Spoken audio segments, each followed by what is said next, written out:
If you drive a Volvo EX30, listen up. Volvo says do not charge past 70% right now. At the same time, GM is recalling its biggest SUVs for a rear-wheel lockup risk. And Lamborghini just admitted something important. Their customers do not want a silent supercar. Hey everyone, this is Apex Brief, daily auto news for people who actually care. Everything happened in the last 24 hours. Volvo is recalling around 40,000 vehicles worldwide. The problem is in the battery. Parts of the battery are getting way too hot. Yes, this is a fire risk recall. Volvo is being very direct with owners. Do not charge past 70% until the fix is done. In some markets, owners also got told to avoid parking close to buildings. That is a rough message to get about a new car, because people can live with a buggy screen. But a battery fire? That ruins trust? Instantly. Volvo says the fix is hardware. Dealers replace the affected battery modules, free of charge. Now the clock starts. Parts in stock, service slots, real repairs. And one more thing.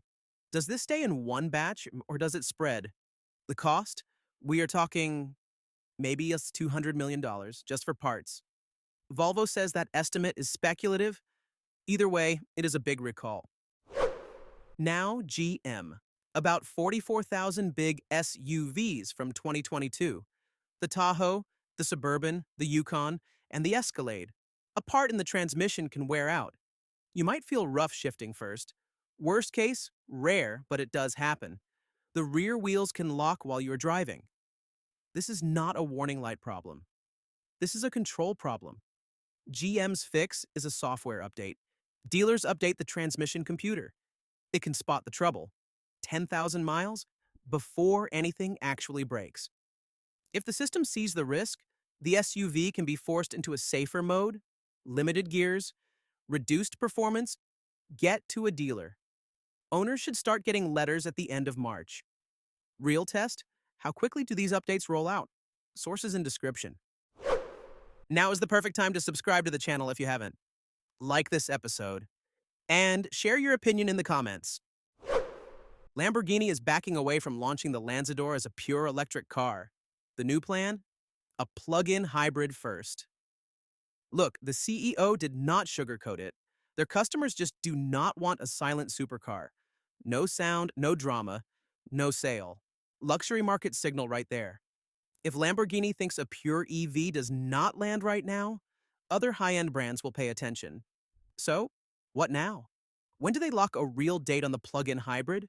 And how far do they push the full EV into the future? Renault is buying out its partners in the Flexis electric van project. In short, Renault wants one boss, one plan. Why? Because vans are where the numbers work. Predictable routes, overnight charging, fleet budgets. Renault is still pointing to production around late 2026. Key question? Will things actually move faster now that Renault is the only boss? Hyundai launched the Elexio EV in Australia. Right now, it starts at $60,000 drive away, and a cheaper version is promised for the second quarter of 2026. This is the real fight. Not the top trim, the entry trim. Because that is where volume comes from. So watch two things. How low does that cheaper model actually go on price? And what gets cut to get there? We have spy shots of the next Toyota Fortuner testing in Thailand. Spy shots show heavy camouflage and a new shape. Fortuner markets buy these SUVs for one reason. They just need them to work. Every day, tough roads, big families, and heavy loads. In the footage, you can see updated lighting and new sensors for driver assist tech. Now we track official teasers, filings, and powertrain hints. Timing, engines, hybrid, or not. So here's what this day tells us. Safety is the headline again. EV plans are getting more realistic. And commercial vans are the only thing accelerating. Because the numbers work. That's it for today. Thanks for watching. I will see you tomorrow.